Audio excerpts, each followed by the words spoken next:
Salam sejahtera, terima kasih kerana bersama dengan saya di Nazilin Unity Channel. Selepas disaman, Tun Faisal mohon maaf, tuduh Alif Ahmad sebagai scammer. Apa jadi? Seorang pemimpin bersatu tampil membuat permohonan maaf selepas disaman seorang pengguna Facebook yang juga aktivis, Alif Ahmad, kerana menuduhnya seorang scammer. Di Facebook, Alif Ahmad berkata dia dituduh scammer oleh Tun Faisal Ismail gara-gara memuat naik surat terbuka mengkritik Tan Sri Anwar Musa pada tahun 2021. Anwar Musa merupakan bekas bos kepada Tun Faisal. Dia pernah menjadi setiausaha akbar kepada bekas ahli parlimen Ketereh itu. Alif Ahmad telah memfailkan saman terhadap pemimpin bersatu berkenan selepas meninggalkan komen menuduhnya scammer. Bagaimanapun, Tun Faisal akur dan memohon maaf supaya saman tidak diteruskan. Jadi, aku telah menyamannya untuk melihat bagaimana dia nak buktikan aku ini seorang scammer, kata beliau. Setelah bermediasi, Tun Faisal akur untuk memohon maaf dan tidak mahu saman diteruskan. Aku percaya jika diteruskan dia takkan mampu nak buktikan aku ini seorang scammer, dan dengan pendirian dia yang nak meminta maaf, perbicaraan pasti tidak akan menarik lagi, katanya. Dalam hantaran sama, Alif menyertakan surat permohonan maaf daripada Tun Faisal. Pemimpin bersatu itu mendakwa komennya tentang skema tidak berniat ditujukan kepada Alif. Komen tersebut sama sekali tidak diniatkan untuk merujuk kepada saudara Alif Ahmad atau memberi maksud bahawa saudara Alif Ahmad adalah seorang scammer. Walau bagaimanapun, saya ingin memohon maaf sekiranya komen-komen saya tersebut telah mengundang salah faham dan maksud berbeza kepada pembaca-pembaca di ruang Facebook tersebut. Sejujurnya saya tidak berniat sedemikian, katanya. Permohonan maaf ini saya sampaikan secara ikhlas bagi menyelesaikan kekeliruan yang timbul dari komen kenyataan-kenyataan dan komen-komen yang berkaitan dengan perkara tersebut, katanya.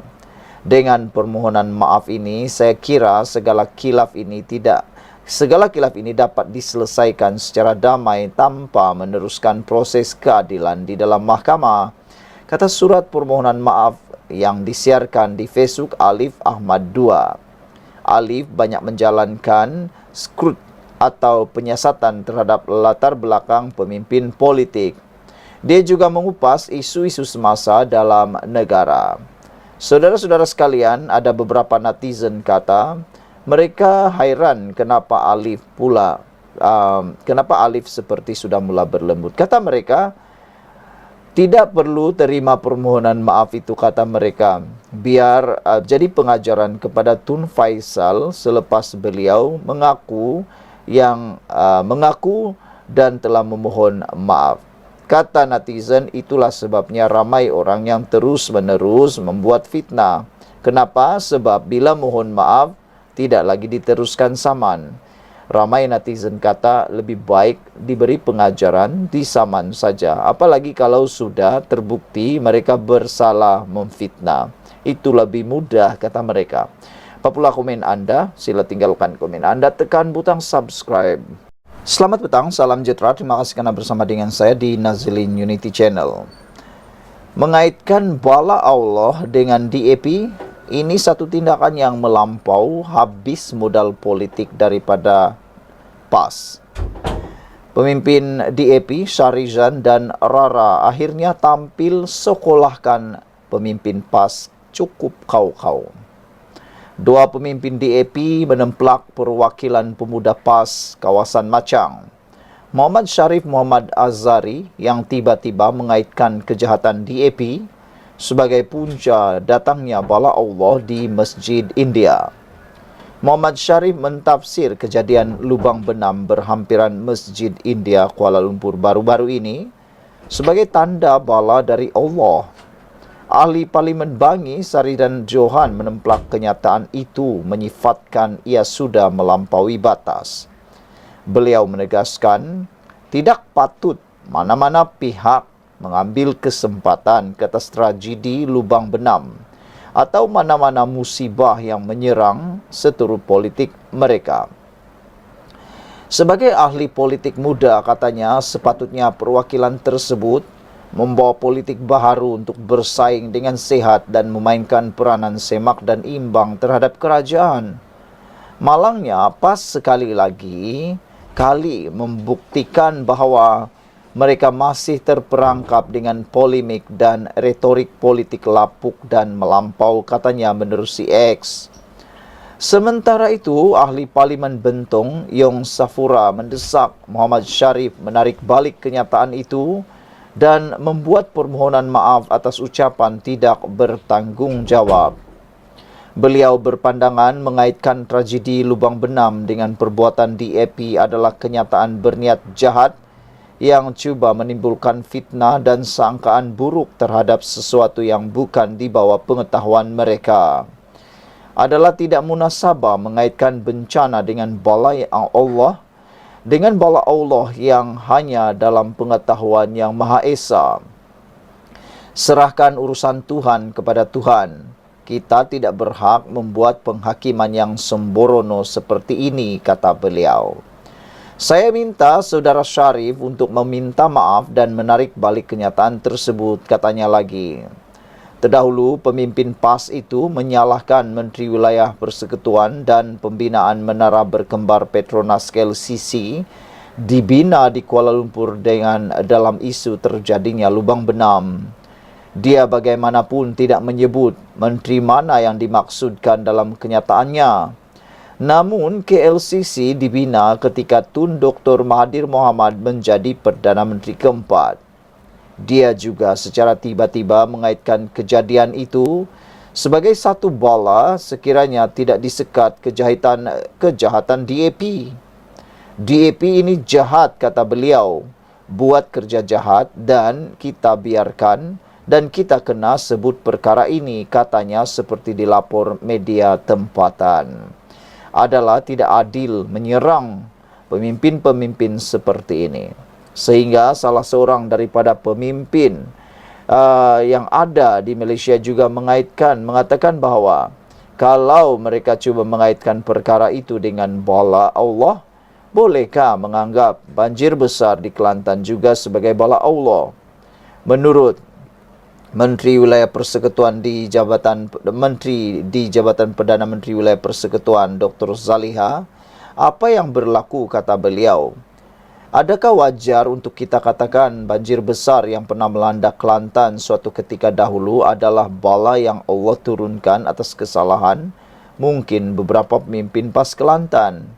Jika musibah berlaku terhadap diri sendiri atau negeri yang diperintah PAS, maka ia dikatakan ujian. Tetapi jika musibah di negeri selainnya, dikatakan bala pula. Sekian dulu untuk kali ini. Kita jumpa lagi, tinggalkan komen Anda. Selamat petang, salam sejahtera. Terima kasih karena bersama dengan saya di Nazilin Unity Channel. Hari ini kita digemparkan sekali lagi dengan kenyataan balas daripada parti kerajaan. Apabila beberapa pemimpin daripada PAS mengaitkan isu pasir jerlus yang berlaku di Kuala Lumpur sebagai bala daripada Allah. Ini jawapan balas daripada parti kerajaan. Bolehkah anggap banjir besar di Kelantan juga sebagai bala Allah? Itu persoalan yang dibalas semula kepada kepimpinan PAS di Kelantan. Merujuk kepada banjir besar zaman Nabi Nuh, Menteri di Jabatan Perdana Menteri Wilayah Persekutuan Dr. Zaliha Mustafa menyoal jika sesuai untuk menggambarkan banjir di Kelantan sebagai bala Tuhan juga. Surah Al-Ankabut yang dipetik pemuda PAS tersebut itu pun penuh dengan kisah yang pelbagai. Di antaranya kisah banjir besar di zaman Nabi Nuh.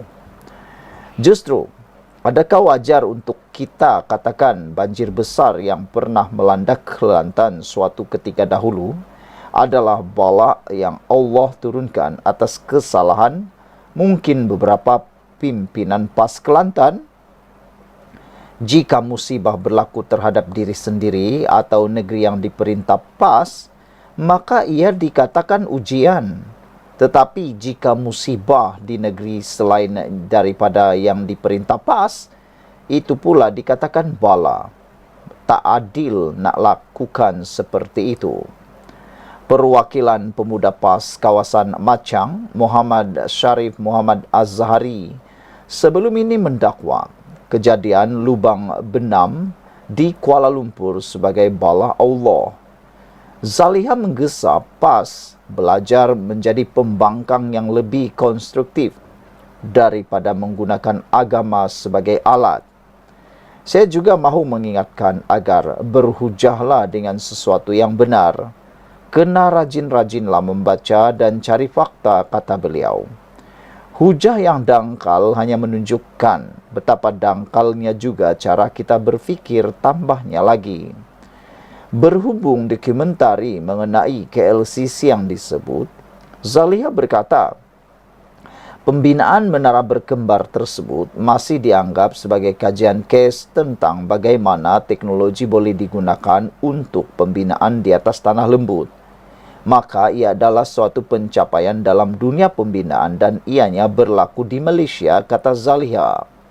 Bagaimanapun, Syarif mendakwa kejadian lubang benam itu juga boleh terjadi. Susulan apa yang dibuat oleh Menteri Wilayah Persekutuan dan Pembinaan Menara Berkembar Petronas di Kuala Lumpur.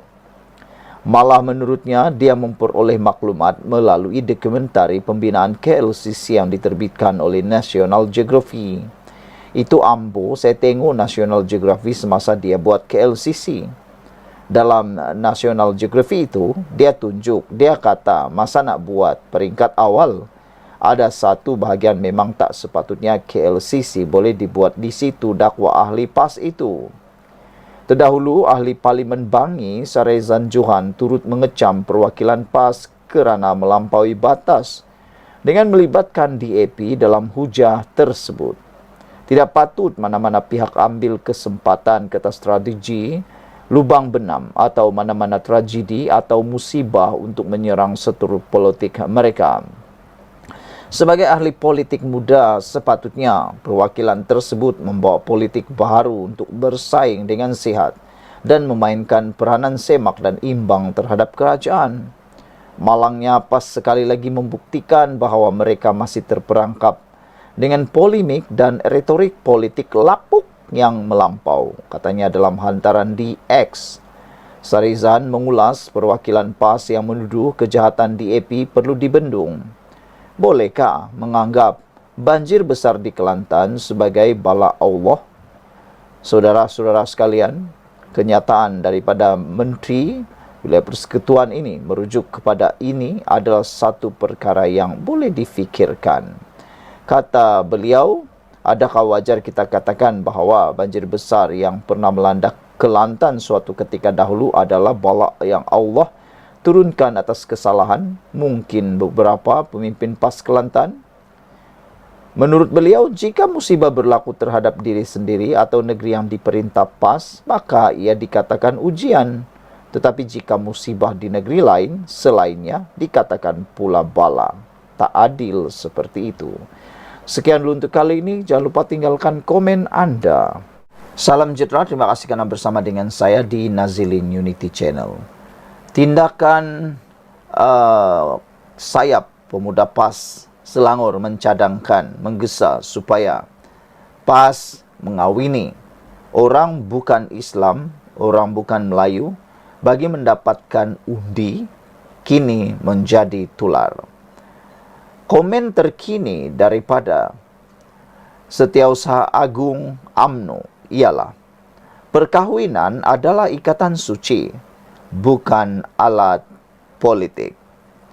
Beberapa pemimpin parti kerajaan mengecam saranan yang diutarakan ketika Muktamar Pemuda PAS hari ini agar perkahwinan rentas budaya dijadikan kaedah untuk parti itu meraih sokongan orang bukan Melayu.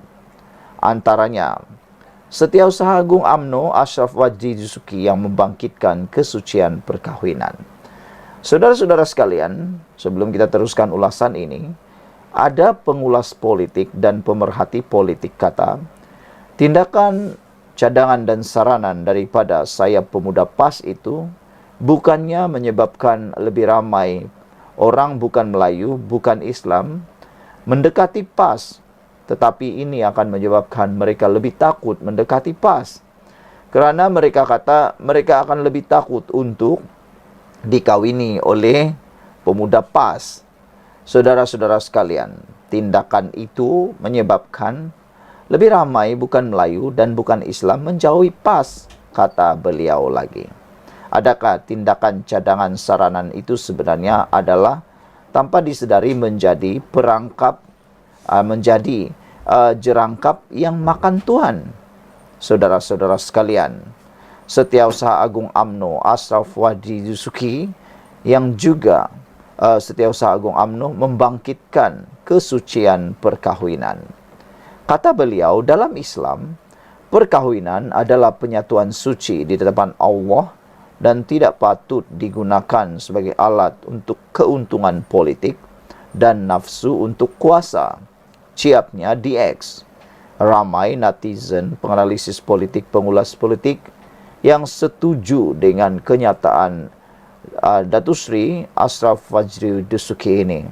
Mereka menyokong penuh kenyataan tersebut. Mereka menyokong kenyataan itu dengan mengatakan perkahwinan bukan untuk niat kuasa, nafsu politik, keuntungan politik, tapi ia sepatutnya berlandaskan kepada kesucian perkahwinan. Jangan sampai gara-gara keuntungan politik dan nafsu kuasa boleh menyebabkan salah faham dalam pembentukan institusi keluarga, kata mereka.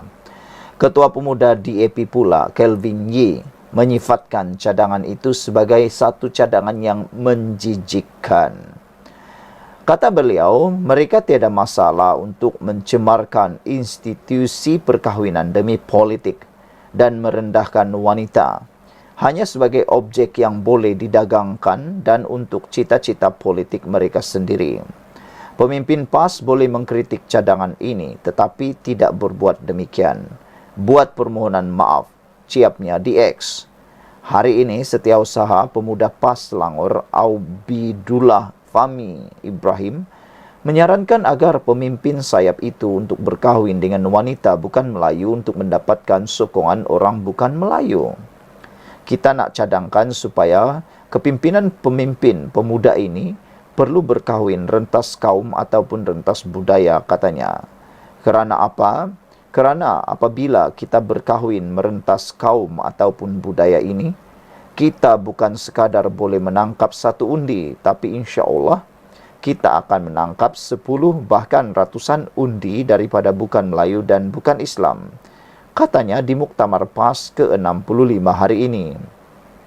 Diminta mengulas cadangan itu, Ketua Pemuda PAS Afnan Hamimi Taib Azamuddin berkata ia merupakan pandangan Aubidullah dan tidak semestinya dijadikan keputusan sayap itu.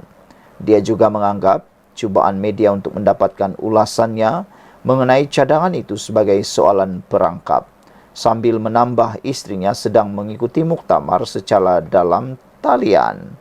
Saudara-saudara sekalian, apa yang mengejutkan kita ialah tindakan dan saranan yang memang agak luar biasa di luar kotak ini. Apa yang dikatakan oleh Setiausaha Agung UMNO turut disetujui oleh banyak pihak. Ashraf Wajdi Dusuki kata, dalam Islam perkahwinan adalah penyatuan suci di depan Allah dan tidak patut digunakan sebagai alat untuk keuntungan politik dan nafsu untuk kuasa. Seorang lagi pemimpin daripada kerajaan mengatakan, mereka ni tiada masalah merujuk kepada PAS untuk mencemarkan institusi perkahwinan demi politik dan merendahkan wanita hanya sebagai objek yang boleh didagangkan dan untuk cita-cita politik mereka sendiri. Pemimpin PAS boleh mengkritik cadangan ini, tetapi tidak berbuat demikian. Beliau memohon supaya permohonan maaf dibuat. Sekian untuk kali ini. Jangan lupa tinggalkan komen anda. berkait dengan pendapat Ashraf Fazli Dusuki bahawa penyatuan perkahwinan adalah suci dan tidak patut digunakan sebagai alat keuntungan politik dan nafsu kuasa, serta kenyataan pemimpin daripada kerajaan bahawa perkahwinan bukan untuk politik dan tindakan kenyataan daripada PAS itu seakan-akan merendahkan wanita dan menjadikan wanita sebagai objek yang boleh didagangkan dan untuk cita-cita politik mereka sahaja. Ketiga, kata beliau, pemimpin PAS boleh mengkritik cadangan itu tapi tidak berbuat demikian. Patutkah PAS memohon maaf atas kenyataan itu? Jangan lupa tinggalkan komen anda, tekan butang subscribe. Kita jumpa lagi.